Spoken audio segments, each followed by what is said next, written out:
what's the impact of AI going to be? Is it just massively overhyped, or perhaps is it something that we should be concerned about? Today's AI is underhyped. I think it's massively overhyped. I know a ton of people who have way more work because of AI. They just can do higher quality, better work, but it has not saved time. We are talking to machines that are talking back to us, summarizing massive volumes of knowledge, and yet we take that for granted. Discussions about superintelligences and AGI and around the corner, and no. Just no. How smart is smart enough to render me irrelevant? I think we are holding two different futures in superposition. The question becomes, how do we guide humanity towards this positive vision of the future? What do we do today? Now that's a moonshot, ladies and gentlemen. Everybody, welcome to Moonshots. I'm here with two extraordinary, brilliant guests. We're here to discuss a conversation that may be happening around every dinner table. I know it's happening in the heads of companies and nations, which is, what's the impact of AI going to be on our lives and our business, on every aspect of our day-to-day existence over the next 5 to 8 years? Is it something which is going to be extraordinary? Is it just massively overhyped? Or perhaps is it something that we should be concerned about? I'm joined here with Mo Gawdat, who's the former the chief business officer of Google X, best-selling author of Solve for Happy and Scary Smart. He's a global thought leader on AI, exploring how exponential technologies will shape humanity. Also, with another dear friend, Stephen Kotler, who's the best-selling author, peak performance expert, and executive director of the Flow Research Collective. He's my co-author of Abundance Bold, The Future is Faster Than You Think, and books like The Rise of Superman and The Art of Impossible. Stephen has also been thinking deeply about exponential tech and its impact on us. Gentlemen, welcome and good morning and good evening. Stephen, you're on the west side of the United States with me. Mo, you're in the Emirates. Dubai. Good to see you both. Yeah, good to see you. Good morning, both. Peter. Good morning. There is somewhere around 400 IQ points in this room. I have 40 of them, so you do the math. So let me set up the topic. Mo and Stephen, I'd like to talk about the decade ahead, 2025 to 2035, specifically to think about the implications of what is emerging in our conversation as AGI, but even beyond that, artificial superintelligence, the upsides and the downsides. And here's the setup I want to use in our conversation. So Ray Kurzweil, who we all know and love, has predicted that we're going to see a century's worth of progress between 2025 and 2035, equivalent to the progress between 1925 and today. And if we think about what the world was like in 1925, 100 years ago, the top of the technical stack was the Ford Model T. The penetration of electricity and the telephone in homes across the U.S. was only 30%. We've gone an extraordinary distance since then. And so the question is, what will it be like in 2035? It's nearly unimaginable if, in fact, that speed is true, and we don't perceive exponentials well. This past week, we've seen every major AI company from Google and OpenAI to xAI and NVIDIA announce extraordinary next-level breakthroughs and models. We're about to see the release of GPT-5, self-improving AI programming that could lead to an intelligence explosion beyond our imagination. That's the conversation I want to have. Stephen, I know that you and I have this conversation and have a debate on it all the time. I brought Mo in to help us. Mo's the referee. The referee, or Don't do that. a wise individual whose points of view I respect. And by the way, Stephen, Peter did pay me, so just so that you know. As long as you're getting the convo, I'm fine. It's good. It's good. You got me on the back end, though, right? Yeah. So go ahead, say whatever you want to say, Stephen. I'll disagree.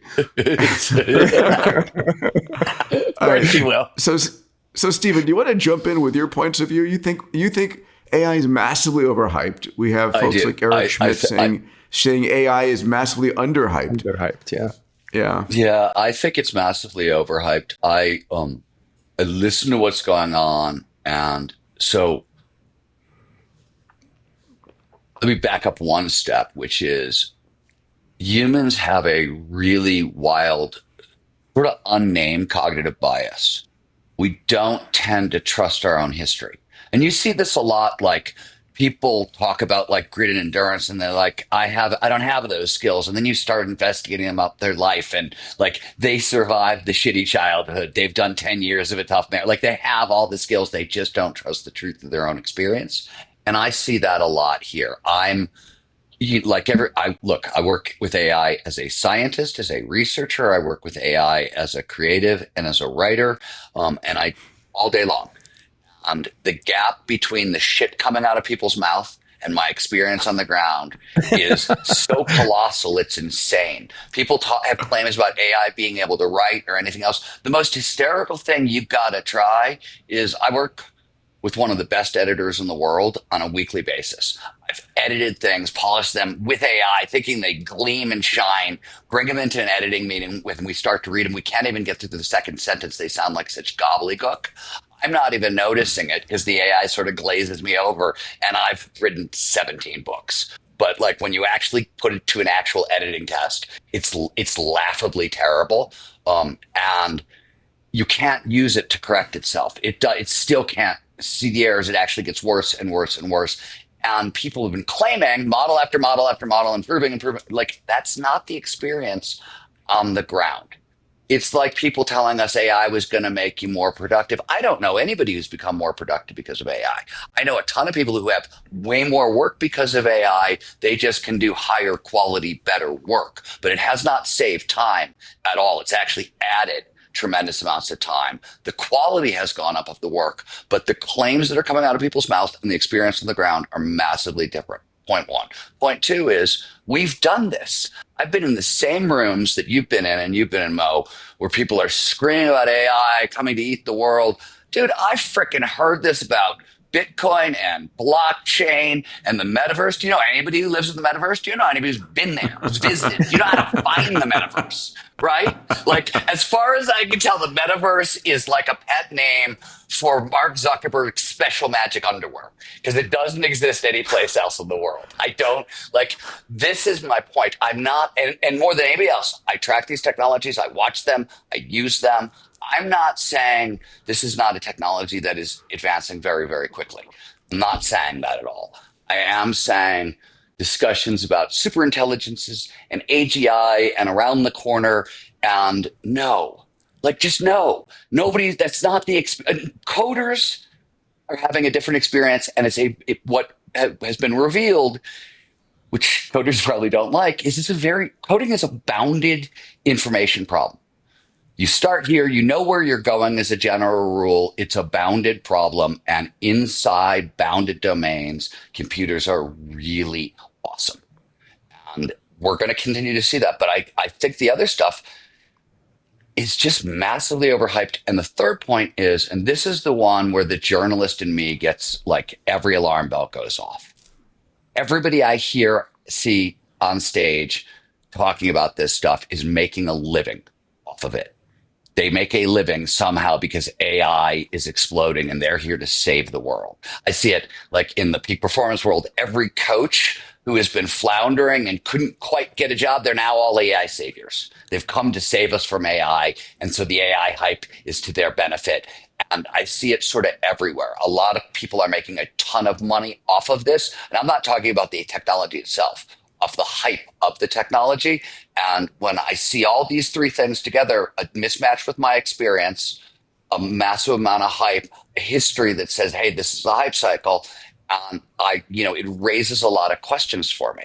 I'm not saying I'm right. I'm saying everything I'm looking at is real. And you have, if you're going to make the argument you guys are about to make, and I'll shut up now, you can't dismiss my points as fabricated. They're very, very real, and they're everybody's experience. And I believe they're yours as well. So now we can have the discussion. That's where I'll start. All right, Thanks for Stephen, giving thank me 5 minutes of diatribe time. venting. Every week, I study the 10 major tech megatrends that will transform industries over the decade ahead. I cover trends ranging from humanoid robots, AGI, quantum computing, transport, energy, longevity, and more. No fluff, only the important stuff that matters, that impacts our lives and our careers. If you want me to share these with you, I write a newsletter twice a week, sending it out as a short 2-minute read via email. And if you want to discover the most important meta trends 10 years before anyone else, these reports are for you. Readers include founders and CEOs from the world's most disruptive companies and entrepreneurs building the world's most disruptive companies. It's not for you if you don't want to be informed of what's coming, why it matters, and how you can benefit from it. To subscribe for free, go to diamandis.com/metatrends. That's diamandis.com/metatrends to gain access to trends 10 plus years before anyone else. Mo, you gave an impassioned talk on the stage at the Abundance Summit in 2025, moved many of the members who are wanting to help you in guiding what the next 5 to 8 years are.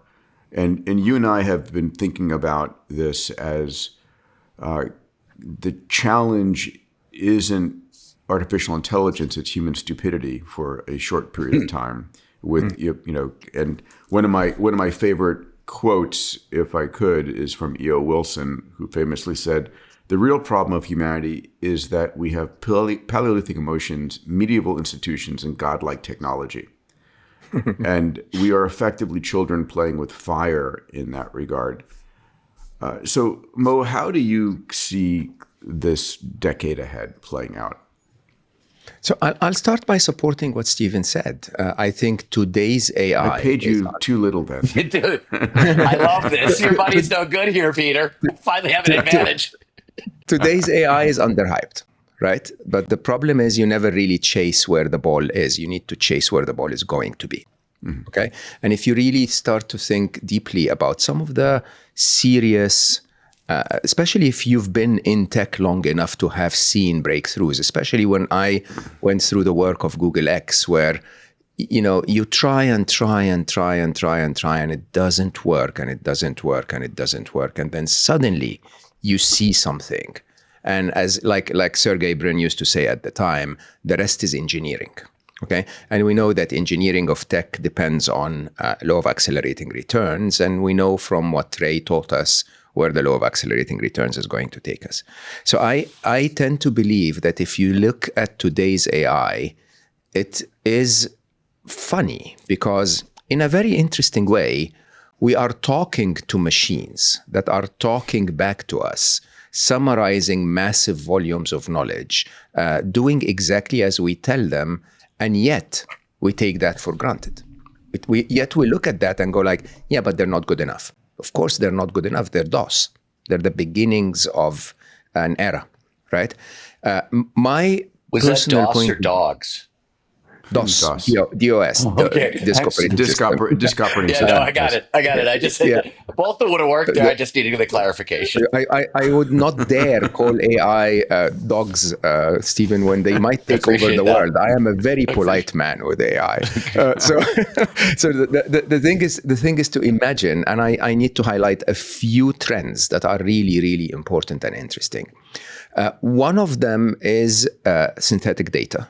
And the idea that we have entered an era where most of human knowledge has been fed to the machines, and that the next wave of knowledge is going to be fed to the machines by machines, which is which is quite eye-opening and enlightening because that's how humanity developed its intelligence, right? I really didn't have to figure out theory of relativity to understand the rest of physics. It was, figured out for me, if you want, right?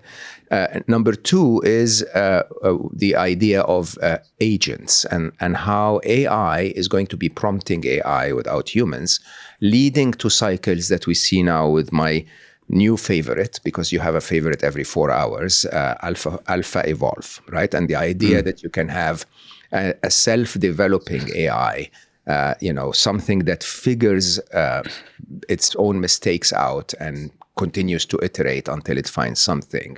And then, of course, one of my favorites of 2025 is DeepSeek, and how we realized, that we can actually do the same job with much less. Imad Mushtaq, who is we're all a big fan of, I believe, has done that with his work at Stability for a very long time. The idea of shrinking the models to the point where it becomes shocking, really. And so when you add those together, you start to see that if I can shrink a model so it doesn't absorb all of the world's energy, and if I can allow it to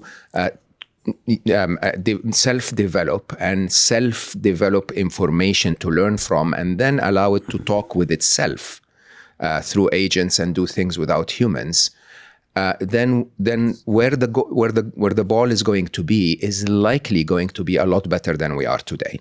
Right. So the one thing we all need to agree is it is not a question of if we're going to see improvements. It's a question of how fast and when those improvements will lead us to a point where humanity is not in the lead. So that's number one.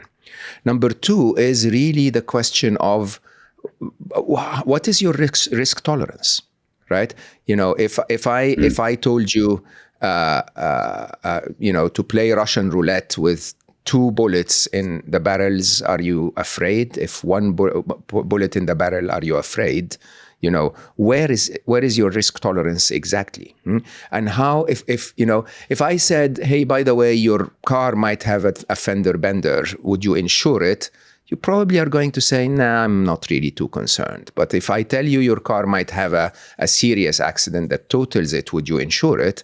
You'd probably put a little more attention. And I think that's what most who warn about the future, anyone that claims to know what the future is arrogant as F. Don't listen to them. Okay. But anyone that tells you that there is a probability that this future goes out of control, where is your risk tolerance exactly? If that probability is 10%, would you attend to it? And I think most rational people will say, it depends on the cost of attending to it.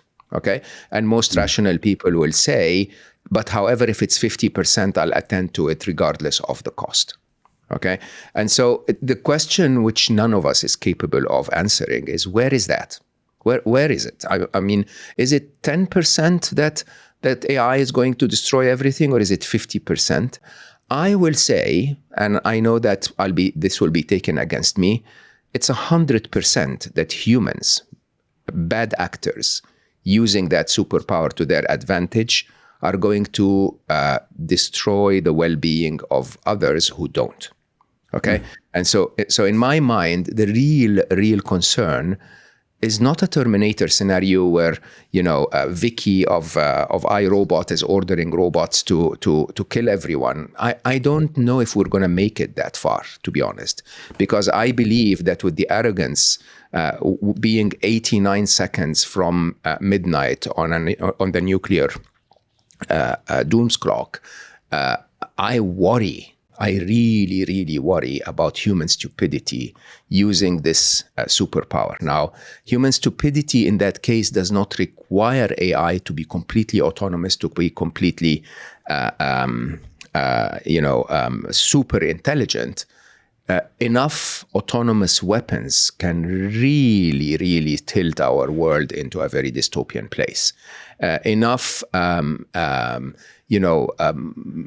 sort of Turing test abilities of AI to fool humans into being their best friends could tilt human relationships into a very unusual place. Enough job losses, imagine a world where you get 10, 20, 30, 40% unemployment rate in certain sectors, and how that would affect our stability economically is actually something that is almost certain. We know that for a fact. There are jobs that are going to disappear. And the impact of that, in my mind, is actually quite disruptive, to the point that it is something that we need to attend to. Everyone, as you know, earlier this year, I was on stage at the Abundance Summit with some incredible individuals: Cathie Wood, Mo Gawdat, Vinod Khosla, Brett Adcock, and many other amazing tech CEOs. I'm always asked, hey, Peter, where can I see the summit? Well, I'm finally releasing all the talks. You can access my conversation with Cathie Wood and Mo Gawdat for free at diamandis.com/summit. That's the talk with Cathie Wood and Mo Gawdat for free at diamandis.com/summit. Enjoy. I'll ask my team to put the links in the show notes below. The point you made about AI not being on its own the risk, the Terminator scenario, but it's individuals using AI. It's the same conversation I've had with Eric Schmidt and others. The concern is the rogue actors empowered by technology, whether it's the development of new viral pandemics or other strategies. It doesn't take a lot. That is concerning. And where I want to get to in this conversation eventually is the following. One, we posed this at the Abundance Summit a couple years ago, and that is, can the human race survive a digital superintelligence? And the flip side of that model is, can the human race survive without a digital superintelligence? And Stephen, you and I, as we're working on our next book, the follow-on to Abundance, we've had the conversation of, will this be a benevolent God of some type? Will there be a capability developed? So let's begin the conversation with, are we going to reach AGI? Are we going to reach a digital superintelligence? And what does that mean? We're starting to see the speed of this accelerate, and the biggest interesting inflection point we haven't seen yet is self-iterating, self-improving. The alpha evolve of it all, where AI is coding itself and becoming more and more capable. And will this ultimately lead to something that is far more intelligent than any human being? And then is it 1,000 times more intelligent? Is it 1,000,000 or 1,000,000,000 times more intelligent? How do you think about that, Mo? I think it's irrelevant how much more intelligent it becomes. I think we all know that if you've ever worked with someone who's 50 IQ points more than you, that they will probably hold the keys to the fort.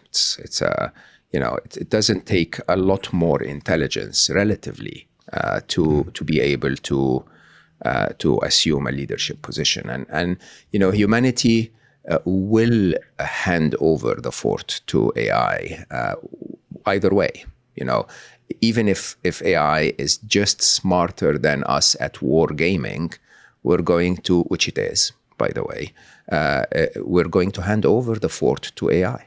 If it's smarter than us at protein folding, nobody's going to do a PhD project to fold proteins anymore. We're just going to go and use AlphaFold, and I think the reality is only the very few remaining things require artificial superintelligence, so that it beats us in everything, so that we sort of like bow and say, okay, yeah, you're the boss.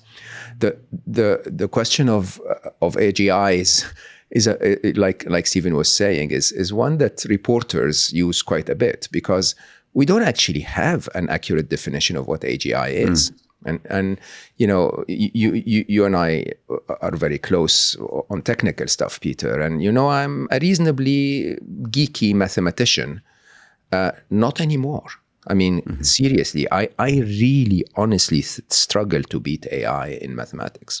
right? Definitely can't beat them in speed, definitely can't beat them in accuracy if the problem is defined properly, right? And just there are just very few tricks that maybe my fellow math geeks told me behind closed doors that are not very public in the world, but those two will be found out. And I really think that it is a question of how smart is smart enough to render me irrelevant. Okay. Now I need to answer this with also a very clear, optimistic view. So as I look into the future, I define two eras. One is what I call the era of augmented intelligence, which I think is going to extend for 5 to 10 years. And then the other is the era of machine mastery. Basically, the machine takes over. Now, with augmented intelligence, there's absolutely no doubt. I am so agreeing with Stephen when he said that they write really badly. And I'm writing with Trixie, my AI, this book, Alive, right? And Trixie, without me, writes so badly. It is really, it's almost shameful.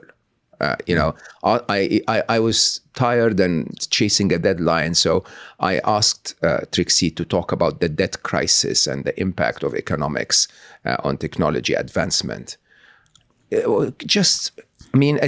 was full of, how we sometimes refer to California as a lot of vapor and very little substance.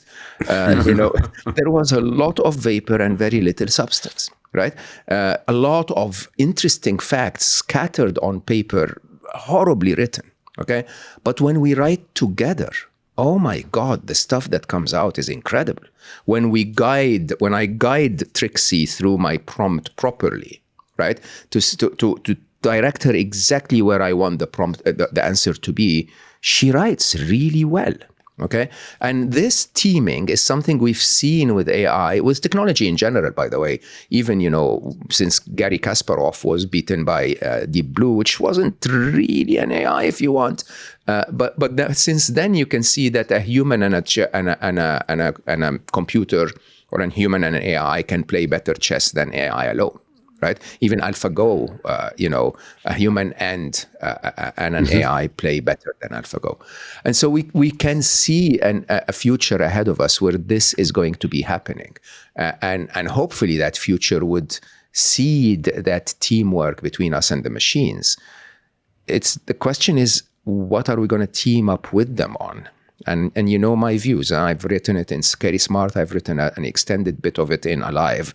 The biggest 4 investments of AI today are killing, gambling, spying, and selling. And these are the only things that we're we do still get some scientific breakthroughs, but these are not getting the big monies. The big monies are in autonomous weapons, in trading, in surveillance, and in advertising. Stephen, your thoughts on what you heard Mo say here? Yeah, so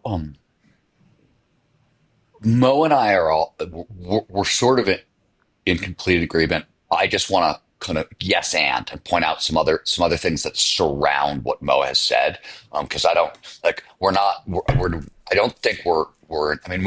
we might argue over dates, but conceptually I don't think we're in a tremendous amount of agreement or disagreement. But what I look at a number of other things simultaneously. The first of which is sort of the human side of this, the human performance side of this. And I have to back up by, I study flow, which is sort of ultimate human performance. And just to put it in context, if you're a self-help guru and you've got like a 5% improvement in mood, that's your tool. It gives you a 5% improvement in mood, and that that mood lasts for longer than 3 months, meaning like longer than the placebo effect. That's $1 billion business, period. $1 billion business. Flow, as we know it now, and we're just starting to really actually decode it and figure out how to tune it up and turn it up and whatever. Flow gives us a 500% increase in productivity. Creativity, depending on whose measures you're going, it's 400 to 700%, et cetera, et cetera. That's just flow. That's individual flow. There's group flow, which is our actually favorite state on the earth. It's the most pleasurable state for humans. It's what we like the most. And it's a whole bunch of minds linked together, right? And we're just now, like literally like this past year, we got the very first technologies that allow us to map it and train for it and move people towards it. We have no idea what the upper limit of human brains linked together in group flow is, let alone at the same time as the AI is developing. You and I are writing about it, Peter. We're watching BCI develop. We're watching non-invasive things develop. We're watching Meta be able to read brain thoughts inside your brain through facial signals. These are all with AI. But my point is that everybody's talking about this stuff as if it's happening separately from everything else that's happening. And on the human augmentation side, we are seeing neuroscience and the like has been accelerating exponentially since the 1990s when George Bush declared it the decade of the brain, and it hasn't stopped. So the same things that are happening in AI are happening sort of on the human side of the equation. And here's the second point off of that. It doesn't matter to me whether we're talking about the AI invasion or climate change or plastics in the ocean, or take your pick, because the solution to all of these things is the same. We humans have to learn how to cooperate at scale, probably cooperate with each other and with AI at scale, or we're going to die probably in the next 20 years. That's what all this is telling us, right? And this is not anything new. This was back when you and I were first writing Abundance. We didn't want to say it out loud, but we were privately having conversations about, dude, if this trends continue, is it abundance or bust? Is this an either or? Are we looking at a binary here? I don't think that question has completely gone away. In fact, I think it's become more urgent. I just think we need a Manhattan-style project for global cooperation to meet all of the existential threats we now face, because it's the only possible solution here. So that's like I hear all this stuff. I agree with everything that's being said, but this is where our book sort of points, and this hasn't changed for me. I think the solutions are the same. So in a sense, the debate is moot. And like, I'm wondering where's the X Prize for global cooperation? Where's the, sorry to put you on the spot with that one, but seriously, those are the questions I'm starting to ask now, because I don't think Mo is wrong. I think we could argue over time for a minute. I don't think it matters. Here's a weird one, Mo. Facebook's a freaking billion times smarter than me. It already is. It knows so much. I mean, it's you know what I mean? It's just Facebook, which is a pretty dumbass technology, if you ask any of us, is a super intelligence. And we know it. We've been living with super intelligences for a while now. They don't tend to, they tend to make things worse as much as they make things better, which is, the problem. Agreed. Yeah. I mean, I could not, amen, global cooperation, human cooperation is, I think, what we all should advocate for. I mean, I was hosting Jeffrey Hinton on, for my documentary a couple of weeks ago. And one of the topics that we discussed is the difference between digital and analog intelligence. And the biggest challenge we have as humans is that our analog intelligence, our biological intelligence, doesn't scale beyond one entity. Right. So, was he wearing his Nobel Prize sort of in the way that basketball players wear them? I was just I would just show up for the next year in every podcast I did wearing that shit around my neck. I'm just saying. You do realize, when they say don't meet your heroes. Oh my God, I love my heroes, man. He's such an amazing human being, and he really is quite committed and quite humble in his approach. It is shocking how we spoke about his Nobel Prize, which he says, look, I'm a psychologist who lived like a computer scientist, but then won the Nobel Prize in physics. And I'm like, just doesn't make any sense at all.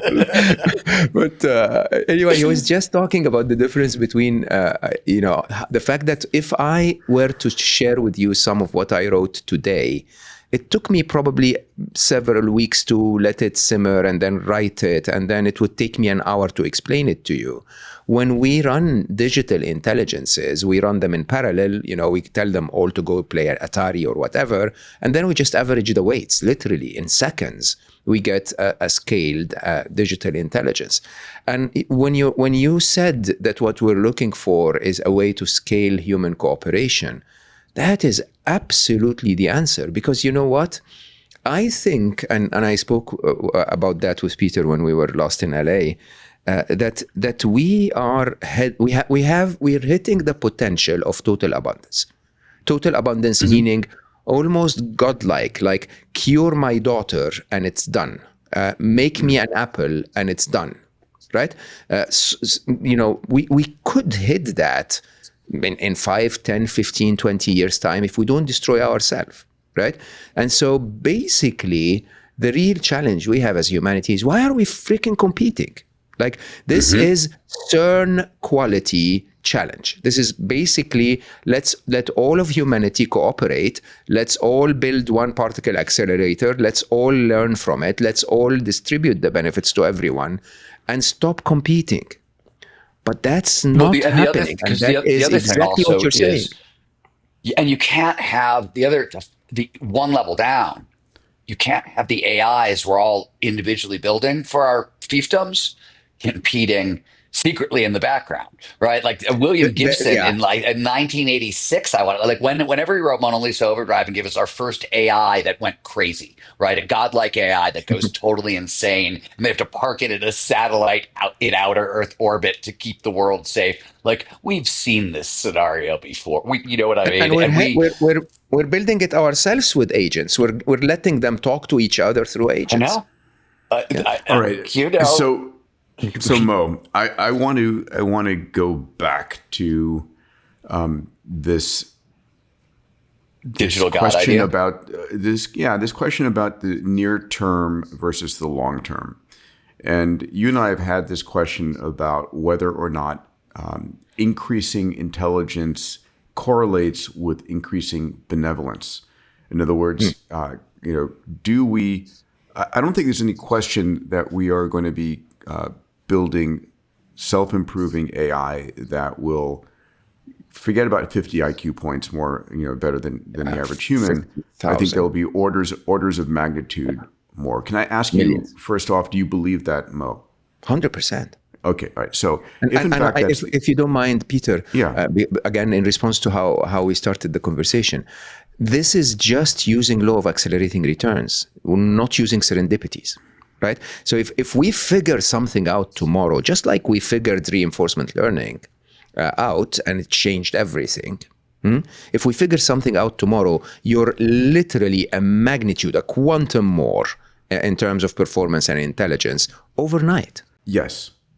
So if in fact that is going to be the case, and from all the conversations I've had and the people that I'm speaking to, that level of, again, there is no definition for AGI. It's a blurry line, just like the Turing test was a blurry line that got passed and no one noticed it.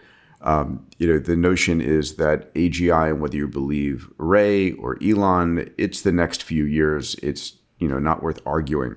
But what occurs on the backside of that is a very rapid intelligence explosion. And again, that intelligence becomes a tool that's available to, the kindest, most moral, most ethical human on the planet and the dystopian, malevolent actors out there. And it's in the hands of malevolent actors that we have concerns. Are we not sure that some of the malevolent actors aren't the ones who created the AIs in the first place? I'm just saying. Yeah. So my question is, at what point, will, I believe, and I think, Mo, you and I have had this conversation, that at some point AI goes from being a tool being used to potentially do harm to a tool that has the potential to say, stop this quibbling, stop this nonsense, there's plenty to go around, and becomes the benevolent, godlike element. Can we dive a little bit into that and the conversations we've had and your thoughts on that? Yeah, I think if you really at the level of depth that the three of us and our listeners can go to, allow me to go beyond the typical. The smartest people usually start to become altruistic. Let's define intelligence itself, okay? And I think the idea is, if you really understand our universe, okay, our universe and everything in it exists because of entropy. We all understand that, right? Our universe wants to break down and decay. It's chaos. You leave a garden unhedged and it becomes a jungle. You break a glass, it never unbreaks. Right? This is the very basic design of physics. Now, the role of intelligence since it began is to bring order to the chaos. Is to say, no, I don't want the light to scatter. I want the light to be concentrated into a laser beam. How do I do that? Right? And it sometimes is a clear, easy, solution, and you use a lens, or sometimes it's a very complex solution that requires an understanding of quantum physics to build a laser. Right? But we eventually get there. Now, if intelligence is defined as bringing order to the chaos, then the highest levels of intelligence bring that order with the least use of resources and waste. Okay? And you can easily understand that this is the reality. The more intelligent you become, the more you try to achieve the same order with the least waste. Okay? And, so an easy analogy is to say humanity's always craved energy. We were stupid enough to burn our world in the process. And as we become more intelligent, we decide to use solar instead, or a cleaner form of energy. We're still, bringing order, but we are doing it with the least waste and use of resources. If that is the case, then you can imagine that by definition, when something exceeds our human stupidity, which I will not call intelligence, because sadly, along the curve of intelligence, if you have no intelligence at all, you have no impact on the world, positive or negative, right? If you start to add intelligence, you start to have an impact on the world, hopefully positive, even if just through a nice conversation with your friends, right? There is unfortunately a valley somewhere. You continue to gain intelligence, you become so smart that you become a politician or an evil corporate leader, okay? And that's when your impact on the world turns negative. You're so smart that you're able to become the leader of your nation, but you're so stupid you're not able to talk to your enemy, or you're not able to relate to their pain, or you're not able to understand the long-term consequences of waging a war, right? And so that point beyond which more intelligence starts to say, no, I don't need any of that. I can solve the problem in a cleaner way. I can fly you all to Australia to enjoy your life, but we don't have to burn the planet in the process. I can harness energy, but we don't have to, destroy the climate, and so on and so forth. Okay? And so if you take that as a reasonable trend to expect, my view is that at the beginning, when we hit that valley, some evil person will use the advanced but limited intelligence of AI to wage a war using an autonomous army. But then there will be a moment in the future when AI is responsible for wargaming, is responsible for commanding the humanoid soldiers, it's responsible. The AI itself will say, a commander will say, go kill 1 million people, and the AI will go like, that's absolutely stupid. I'll just talk to the other AI in a microsecond and solve it. Right. And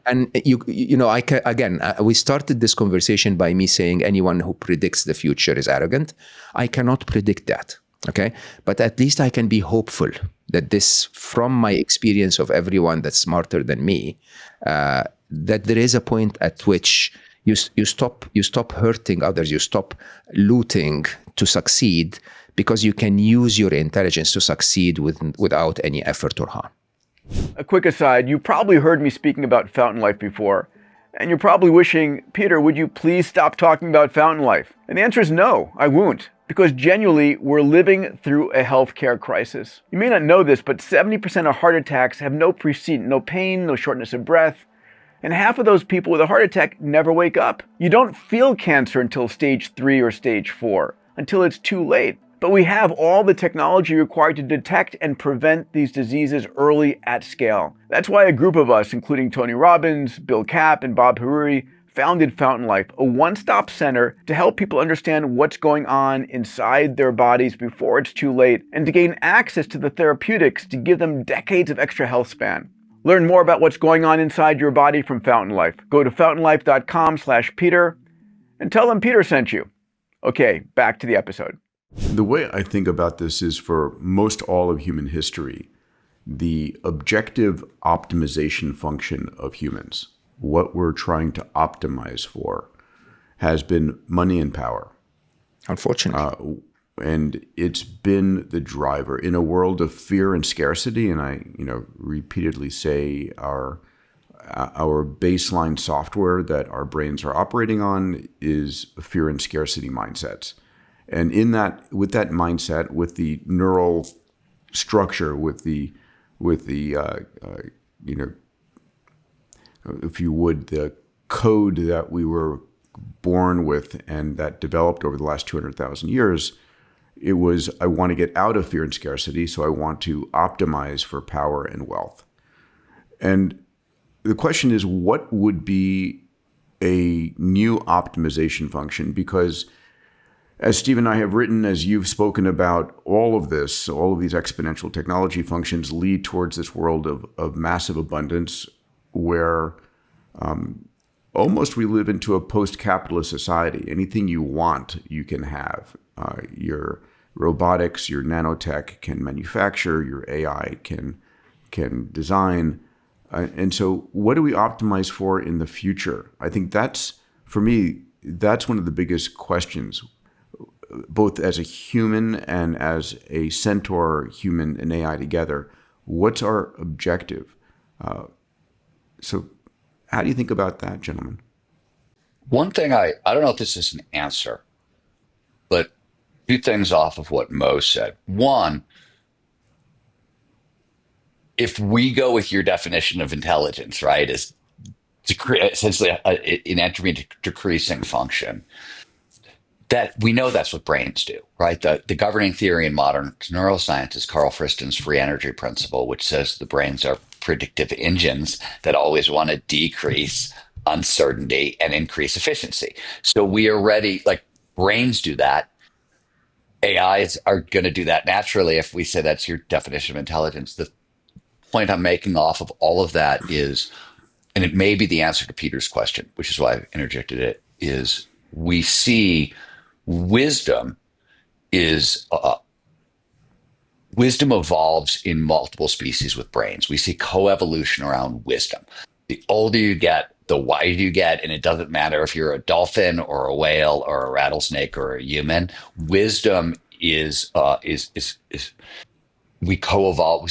Life seems to co-evolve towards wisdom, or at least a large chunk of life seems to co-evolve towards wisdom, which is to say, if everything's running off the free energy principle, this governs everything with brains, and that includes our machine brains, and wisdom is where this points. That's a slightly hopeful idea, and that may be the optimizing function you're looking for, Peter.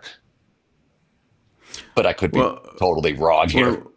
I love that. I think of wisdom. I think at the end of the day, wisdom is a function of having had experience that lets you know this path will lead to success, this path will lead to failure, from my own personal point of view. And I do believe that AIs are going to develop the greatest wisdom. Why? Because they're able to create forward-looking simulations of 1 billion scenarios, where those simulations have high degrees of accuracy. And it will say, out of these 1 billion scenarios, this was the best way to go. And that will be wisdom beyond just the brief experiences that, the wise old counsel of 80 and 90-year-old men might have had. So I think AI is going to, by definition, give us great wisdom if we're willing to listen. I love that view, to be honest, because believe it or not, artificial wisdom is very different than artificial intelligence. Intelligence is a force with no polarity. Intelligence can be applied to good and it would deliver good, and it can be applied to evil and it would, kill all of us. But wisdom generally is applied to good, to finding the ultimate, solution or answer to a problem. Now, go ahead, Peter. Yeah, I want to go back to this idea of that humanity won't survive without a digital superintelligence in the long run. My concern is that we're going to have such turbulence. There's been a number of papers, that recently there was a sort of an AI 2027 paper that came out that sort of had a bifurcating future, one in which we did extraordinarily well, the other in which the AI has destroyed us. This is Hollywood all over again, and 99% of all Hollywood is dystopian future films. One of the things I have to say, because I've been on a rampage for this, we humans need a positive vision of the future to aim for. We don't have that. We don't have the start. We have. Well, Star Trek has given us that. Yeah, we have Star Trek, but nothing recently, right? I think. So, I think the challenge really, truly is we've prioritized our entertainment over the years above true reflection, and if you take anything from video games to science fiction movies, to whatever, they've all painted that dystopian, scenario, which I have to say is very unlikely when you really think about it. Because if AI gets to the point where they are capable of destroying us that easily, we are so freaking irrelevant that they probably wouldn't even bother. I mean, think about it. I think it was Trey or Hugo the Garis. One I don't remember who said the more likely scenario is that they kill us because they're not aware of our presence, or like when you hit an ant hill while you're walking, right? But if you really want to optimize the human, sort of the gain function that we need to aim for. If I'd look forward, I'd look to Star Trek, and if I'd look backward, I'd look to the caveman and woman years, right? And it's actually quite interesting because when you mention about when you mention how governed we are by greed and fear and our egos and all of that negativity, it is actually because we want to survive. And believe it or not, survival could be, I'm not really sure if 20 million is enough. I need to gain 20 more just in case something happens. Or if it's a survival of the ego, it's like if I have 200 million or 2 billion or 20 billion or whatever, and the other has 21 billion, like what the fuck is wrong with me? Okay, and that unfortunately is what plagues our current modern world.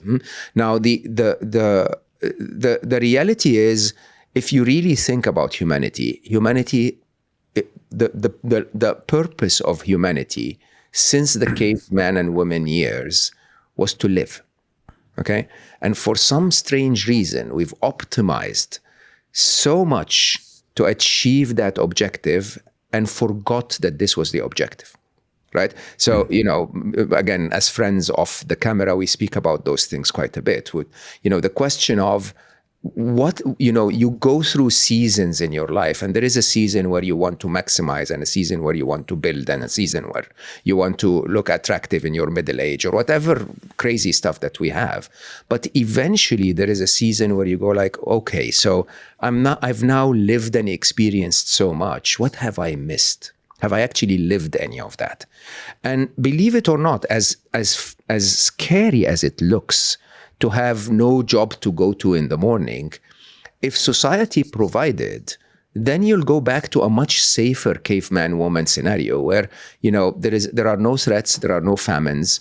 You just really live, enjoy life, connect, ponder, reflect, explore, which I know is very difficult for a lot of people. I do it for the first 3 hours of every day. It's pure joy, right? To sit really with your curiosity, if you want.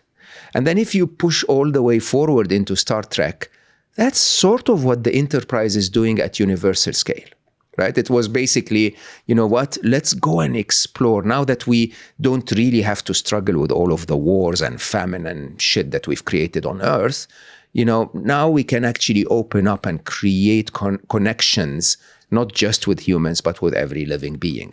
I mean, lovely science fiction, but at its core, I think it's exactly what we're about. A full life where you completely connect and enjoy and feel love and enjoy the pleasures of being alive, and the curiosity to learn and explore and connect. And it's all at our fingertips. If we just, erase the systemic bias of capitalism that has gotten us here.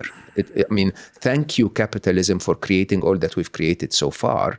But can we please change it now from $1 billion to, like what I do, 1 billion happy is a capitalist objective, but it's not measured in dollars. Right. Mo, a question that Steve and I have been pondering for our new book is, what is it going to take for humanity, for all of us, to both survive and thrive in this coming age of AI, right? So the survive part is an important element, because as we see jobs being lost, as we see probability dangers we don't know how to deal with in terms of terrorist activities, and thriving takes on a new meaning. I think it does take on the meaning that we just spoke about, right? For most of all of us, you say, tell me about yourself, instantly you go to what your job is, right? Instantly you go to, I'm a VP here, or I'm the CEO there, or I do this. I invented this, I wrote that, Right, it's an ego statement of who you are. So the notion of surviving and thriving, as we have, intelligent systems that, again, exceed and then massively exceed our capabilities. Your thoughts there? Stephen, do you want to start? Or I think, here's the thing. I think that question was already answered in a funny way. So Mo and we met a couple years ago, and one of the things Mo said on stage at that time was, I'm done writing books because AI is coming. I'm done writing books. It's not going to happen anymore. What did Mo tell us he did yesterday? He wrote with his 100%. AI, right? Yeah. Why did you write? Because it puts you into flow, because it creates passion and purpose and intelligence and creativity. So we have the answer to this question. We already know, because we're biological systems and we know what the ingredients of thriving are: passion, purpose, compassion. We have a list. And Mo gave his own, you know what I mean? We have the super intelligent AIs, and we're still going to do, I don't know a coder who has stopped coding because the AIs have come along. They haven't. They're still coding. Why? Because coding produces flow. Flow produces meaning, creativity, joy. We're wired this way. So unless our fundamental hardwiring changes, we already have those answers as well. It's like global cooperation. I don't think these are puzzles. I think they're engineering problems at this point. I think from Sergey's perspective, Sergey would say, no, we got the spark. Now it's engineering, and I agree. So I could be wrong. That was my 2 cents. But what do you think? And Peter, what do you think? Also, I want to hear from you. I think you're brilliant. Mo, please respond. You're spot on for a very interesting reason, Stephen, as well. Because when you really think about it, a writer was a writer, whether he used a feather or a pen or a typewriter or a computer or now AI. Right. And if you look at my work, I've published 4.5 books so far. I've published 4, and my 5th is on Substack, but, going to be published if you want. But I wrote around 13 And the other 8 I will never publish. I wrote them because, if you ask me why do you write, like, why do I hug my wife? It's, there is Right, exactly. an enormous Exactly. joy in that. You understand? So having said that, Peter's question was, what would it take? And I wrote recently a piece that I called the Mad Map Spectrum. And the idea really is it will unfortunately take a realization for humanity to change direction. And that realization will either be a conviction of mutually assured destruction or a conviction of mutually assured prosperity, right? And between them, there is no grayscale, unfortunately. So if the US at any point in time is convinced that this mad arms race to win intelligence supremacy is one that is going to lead to some harm to everyone in the world, they will stop. And if they will stop competing, they will continue to develop, but they'll start cooperating. And if they're convinced that it will lead to an assured prosperity, that nobody's going to stab them in the back, that everyone is going to be enjoying a life that is very different for all of us, but full of prosperity for all of us, then they will stop. They will continue to develop the technology, but they will stop competing. And unfortunately, if you look back in history, we're not able to guess those possibilities like a good applied mathematician on a game board. We have to hit them, like face on. Like everyone in the world knew that a pandemic was coming. Everyone, right? Everyone who at least studied virology, okay? But it had to hit us in the face so that everyone stops, okay? Everyone knows that, trade wars are going to hurt everyone. But we have to put them out there and then fight through them and then eventually get to something. And it's sad. I mean, perhaps what we are doing, and I've dedicated probably the last 6-7 years of my life to, is to say, we really don't have to hit our face against it. It's a simple game theory, right? Understand that a prisoner's dilemma where we are competing endlessly is going to end badly. Can we please stop? Yeah, we already know it's tit for tat, right? Like you want the other strategy. You want it doesn't matter how many AIs we put on that. It's the same thing with flow and compassion 100%. and creativity. Like these problems have been solved. We know these answers. This isn't it's not like we have to unify gravity and, relativity. That's a hard problem. These are not. So Mo, I wish we were that rational, and I wish we were that compelled for our optimization function being all of humanity. It's not. And so I go back to what will hit us. We're gonna get a drastic event within the next 2 to 3 years. Okay, a drastic event that on one side will hit us very badly economically, or on the other side will hit our fears very much, or sadly on the worst side may kill quite a few million people, right?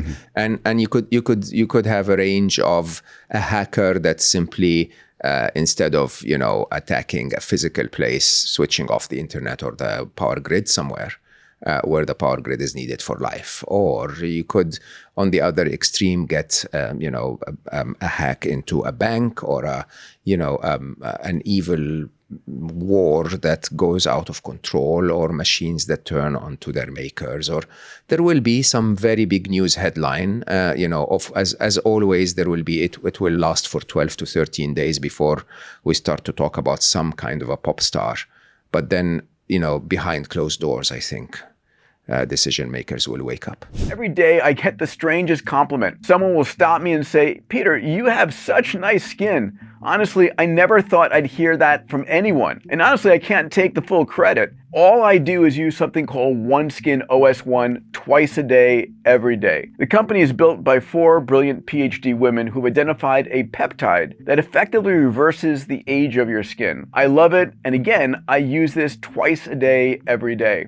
You can go to oneskin.co and write Peter at checkout for a discount on the same product I use. That's oneskin.co and use the code Peter at checkout. All right, back to the episode. Going beyond that, because that's the use of AI by malevolent actors. The interesting thing about U.S. versus China is China's a rational actor. Thank you for saying that. Well, and U.S. is a rational actor. In other words, we're not going to do something that will destroy. Thank you so much for saying that. That's actually not usually how the U.S. media positions it. I also China want to say is a something. rational actor. I think DeepSeek and the way DeepSeek was released, I think that was a very clear sign that China sees the same issues we see and they want to cooperate. I think it was rolled out enough. The message Right.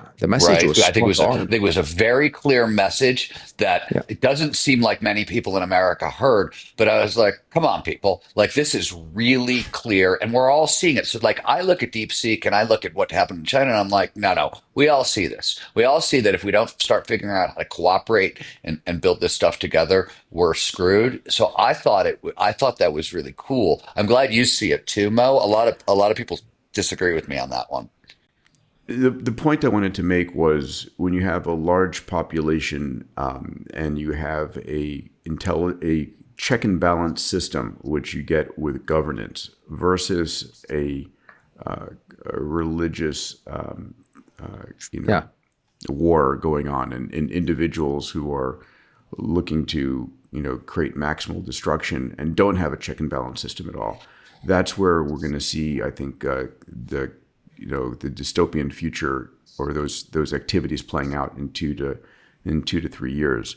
I guess I want to get beyond that and go back to the conversation of is a digital superintelligence a benevolent god, or is it a Terminator scenario that is because I don't believe that we're going to see the more intelligent AI systems become. I don't see them as Skynet, right? I don't see them as needing to destroy humanity. People, unfortunately, Hollywood is built this scenario where AI is going to destroy humanity because it wants access to our energy. And oh my God, we have so much abundance in the world. I think what I'm looking forward to over the next 12 to 24 months, over the next 1 to 2 years, is going to be the incredible breakthroughs we'll see from AI in physics and in chemistry and in biology, which will unleash the next layer of abundance.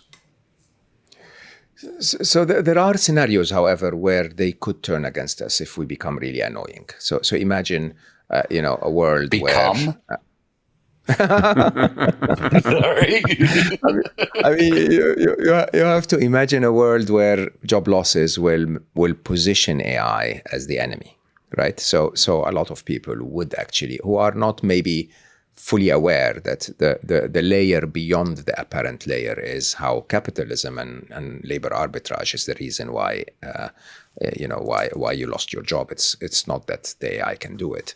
But I think the truth of the matter is that you may be in a situation where where you're going to see man versus machine, and then the machine will go like, seriously, don't annoy me, and then, right?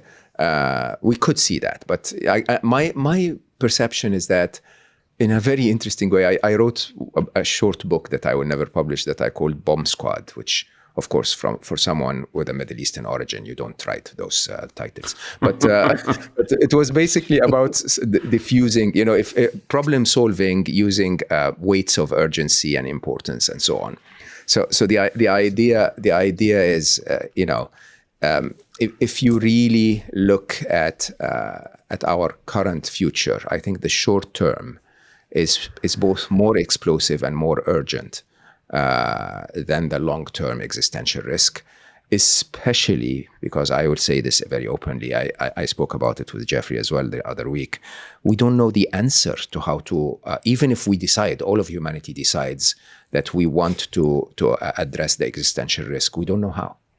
We do not actually have a technical answer to do it. So we might as well focus for now on the immediate short-term clear and present danger, and work on the ethics of humanity so that AI is deployed from the get-go in science and physics and, discovering, medicines and understanding human life and longevity and so on and so forth. If we from the get-go set them in those directions, then we're more likely to see an AI that continues as they grow older to work with those objectives. Stephen, I'm going to go back to our quandary of surviving and thriving, and the surviving side of the equation. How do you prepare, Mo, for this, what's coming? How do you think about for our kids, for our society, for our leaders? Are we just bumbling in the dark? Or is there, which is the way I feel it. It's like, we're bouncing around. We have huge political moves being made, right? We just saw in the last couple of weeks, the entire AI royalty end up in Saudi Arabia, and then in the Emirates, and playing off against China, and it feels like, I don't want to say it's a random walk, but I feel like we're making it up as we go along, and there's very little wisdom guiding this. How do you think about that? How do we prepare for this, the next few years? Is there any way to prepare? Well, I was actually, Peter and I were in a room recently with the chief science officer for one of the big AI companies who I'm going to leave his name off, but he's young, and he was talking about AI dangers, and he sort of got frustrated with the question from the audience, and his response was, "You have to trust us. We know what we're doing." And everybody sort of like froze. Everybody froze because we were like, "Oh God," right? So my point is that not only may Peter be right, like it's a random walk, but even when somebody says something like, "We're trying to train our AI to be moral and blah, blah, blah," when you hear somebody say that and you look at them, and this guy was in his early 30s, that was my reaction. I was like, dude, like what?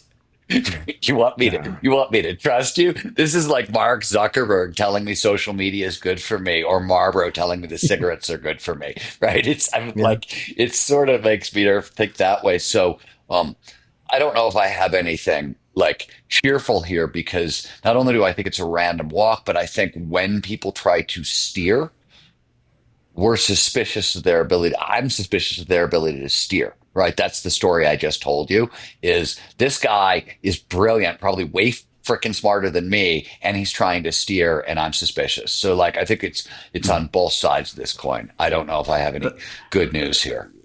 Let me frame it in the following way. I think we are holding two different futures in superposition, to go back to quantum physics and, if you would, Schrodinger's cat. And one future, we're going to collapse the wave function to a brilliant, vibrant future for humanity. In the other future, we have dystopian outcomes. And the question becomes, how do we guide humanity towards this positive vision of the future? What do we do today? How do we help people? Is it, Steve and I have been talking about this as it's mindset. Are we going to help people create the mindset and the frames that allow them to survive and thrive?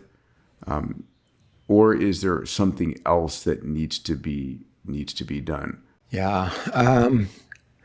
So I'll actually first in 1 minute second what Stephen said. One of the top irritating comments I heard from Eric Schmidt. I worked for Eric for a while, so I respect him tremendously. But he said, we will need every gigawatt of power, renewable or non-renewable, if we were to win this race, right? And I think that's the kind of blindness that you get when you're running too fast, right? When you're so afraid that the other guy will win. Right, it's those times when you start to make decisions that are not really responsible because you are blinded by something that you position as more important. The way I look at it, Peter, is I know it sounds really not positive, but there is positivity in it. I call it a late stage diagnosis, right? So what humanity is struggling with today is look, we've been building a system systemically prioritizing greed, prioritizing gains, prioritizing power, and so on, as you rightly said, for so long, right? That those objectives systemically have built the world that we are in today. Okay? Yes. And the world we are in today is not healthy. It's not healthy just even before AI, it wasn't healthy. In my part one of Alive, I basically, the book is 3 parts: past, present, and future. In the past part of the book, more than half of what I write is not about AI. It's about capitalism. It is about the propaganda machine. It's about all of those things that will be magnified by AI. Now, here's the point. If this planet is sick, if you want, and it's in a late stage diagnosis, a physician will sit you down, look you in the eye, and say, by the way, this does not look good. Okay? But that statement, believe it or not, is not a statement of hate. It's a statement of ultimate care. Why? Because a late stage diagnosis is not a death sentence. Okay? It's many patients who have been diagnosed with a late stage disease have not only survived, but they thrived, right? And they thrived because they changed their lifestyle. They changed something. This is what Stephen teaches all of us. The idea is that you can live differently. And when you live differently, you'll achieve peak performance, you'll achieve maximum health, you'll achieve, right? And I think that's what we as humanity need to start realizing, that the systems that have gotten us here, okay, from a process point of view, have nothing wrong with them. But from an objective and morality point of view, have everything wrong with them. Okay? What good is it to be a zillionaire in a world where there is nothing you can do with your money? Okay? What good is it to be, the first inventor of an AI that basically renders you irrelevant? And I think that need to basically pause and say, do we want this anymore? Sadly, it required cooperation across human brains that Stephen rightly said at the beginning is not something we do very well. The other thing is, I would put forward the notion there is no on-off switch and there's no velocity knob whatsoever. We are running open loop with yes and more and more and more as the objective function. And there's no consideration for whether, a GPT-5 or GPT-6 or a Grok 4 or a Grok 5 or whatever your favorite models are in the final result going to enable something that is massively dangerous for humanity. So if that's the case,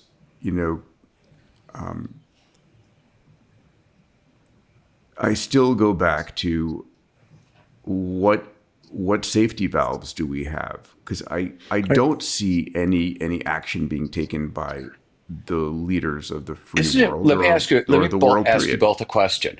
If you could move to a planet that didn't have AI, or where AI was developing absolutely at 10% the speed, would you leave? I'd be gone 100%. Yesterday. I'd reset back to 2016 today. I don't know anybody. I'm sorry, your answer to that is what? I would reset back to 2016 today. 2016. I think AI today has all the upside and very little downside. I think it's AI in the next 2 to 5 years that I'm so concerned about, right? I mean, AI today is incredible.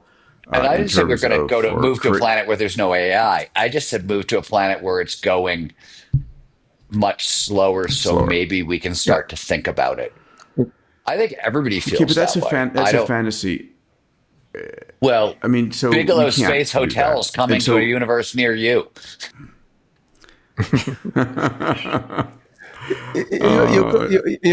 So Peter, I actually think that you're accurate in your description of where AI is today, but it's that 5%, 5 degrees deviation back in 2016 that led us to where we are today, right? You remember things at the time where we geeks agreed that we're not going to put it on the open internet. yeah, it was Google. Google developed this first and decided not to put it out there, and then Absolutely. OpenAI says, blah, here it Yeah. is, and no one has Put it on the open internet, teach it to procreate and write more code, and start the party of the school children of agents talking to AIs. Right now, so I would definitely reset that. I will, however, say, look, there are things we can do right now if we want to prepare. And, I'll start with government. I think we're asking government for too much when we tell them to try and regulate AI. It's almost like going to government and say, regulate the making of hammers so that they can drive nails, but nobody can use them to hit someone on the head. Right? It's a very complex thing to ask because they don't understand hammers. And believe it or not, even the guy that's making the hammer cannot do that. Right? So my ask of governments is regulate the use of AI. If someone uses a video that is a deep fake video and does not declare that it's a deep fake video, developed by AI, criminalize that. Make it legally liable to use AI to manipulate information, to manipulate populations, and so on and so forth. So this is the role of the government immediately: is regulate the use of this massively new technology. For the rest of us, honestly, investors, business people, and so on, I ask for a very simple question. If you do not want your daughter or son at the receiving end of a specific AI, don't invest in it, don't promote it, don't use it. Okay? It's as simple as that. If you believe this can be harmful to someone that you love, do not give it the light of day. Yeah. Right? And then for us as individuals, I'll go back to the late stage diagnosis. Believe it or not, the way I live now, and you guys probably know this about me, not in front of cameras, is I hug my loved ones and I enjoy every minute of every day. And I prepare. I learn the tool. I am one of the better users of AI in the world. I'm in line with the technology. But at the same time, I'm completely back to the purpose, right? Realizing that I will do the absolute best that I can to spread the message. I will do the absolute best that I can to say that ethics is the answer, that if we show AI an ethical behavior, they may learn it from us, just that they learned all of the other stuff from us. But at the end of the day, well, if it messes up, you are going to hit that dystopia. Not forever. There is a point in time where AI takes over and says, okay, kids, enough stupidity. I'm in charge now. Nobody kill nobody. How far out is that, Mo? 12 years. 12 years. Okay. So 12 to 15, just so that people don't come back and hit me after 12 if I'm still around. I'm going to wrap this episode on this subject line. And it's where we've come to before, which is in the near term, it's the use of AI by malevolent individuals that's our greatest fear. It's not China versus US, it's US and China against those malevolent players out there that wish to use this for greed and for vengeance, whatever it might be. I think that this is an unstoppable progression. I don't think, again, there's any on-off switch here. We're seeing $1 billion a day being invested into AI, which is extraordinary. And I think that's going to continue to increase. We're seeing data centers being popped up every way, every place possible.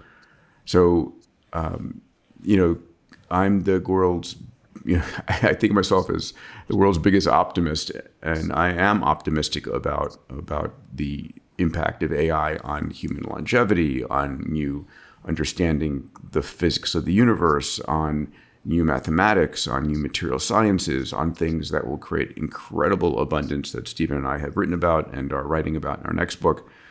And I am looking forward to this benevolent superintelligence stabilizing the world. And that's what I'm hoping for. I agree. Stephen, where do you come out on this? I think that you guys want to invent a code god to save you from yourselves is maybe the craziest thing I've heard since the guy from the AI company I won't mention told me to trust him. Like, but I love you both. That's actually usually the answer that you get. That the only way to save us from AI is to use an AI. Yeah. You know what the beautiful thing is? We're going to find out. Yeah, one thing I want to leave everybody with is back to what we were saying about cooperation and the up-leveling of human intelligence and human consciousness and things like that. The human brain is widely considered the most advanced machine in the history of the universe. And we're just now, with the help of AI, figuring out how to up-level that, link it with other brains, like the level of cooperative possibility. Let me back into it 1 second.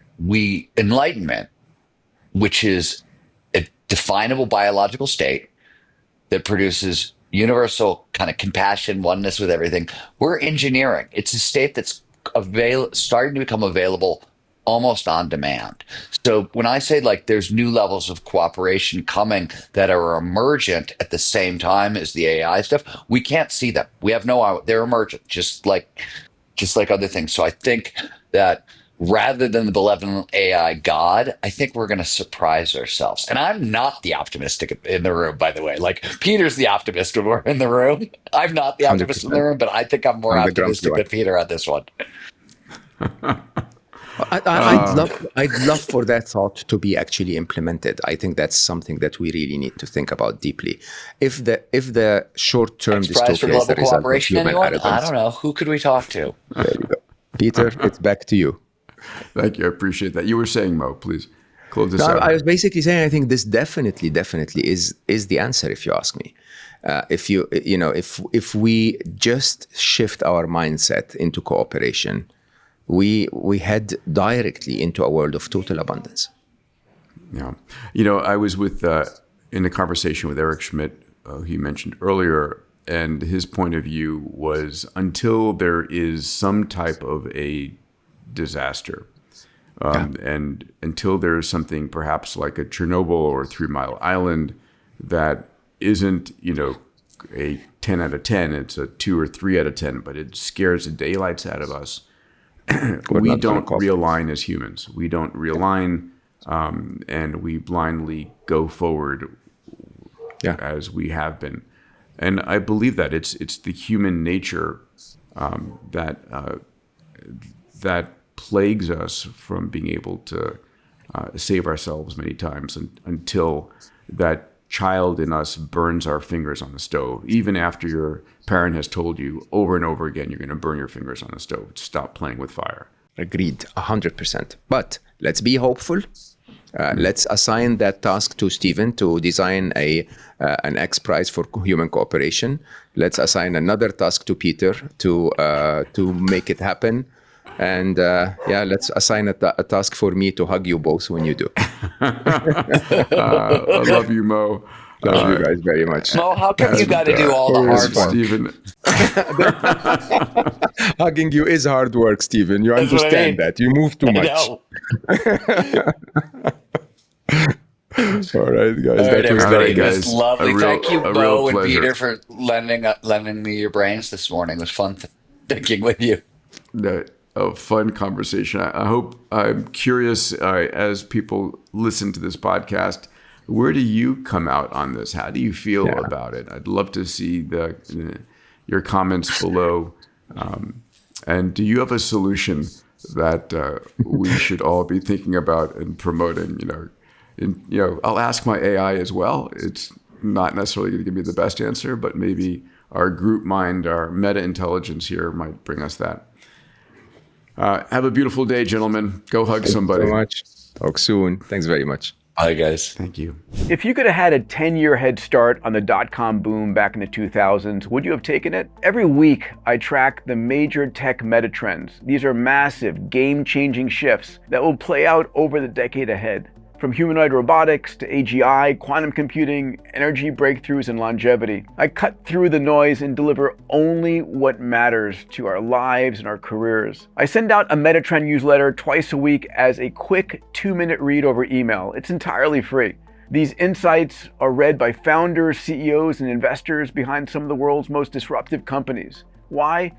Because acting early is everything. This is for you if you want to see the future before it arrives and profit from it. Sign up at Diamandis.com/metatrends and be ahead of the next tech bubble. That's Diamandis.com/metatrends.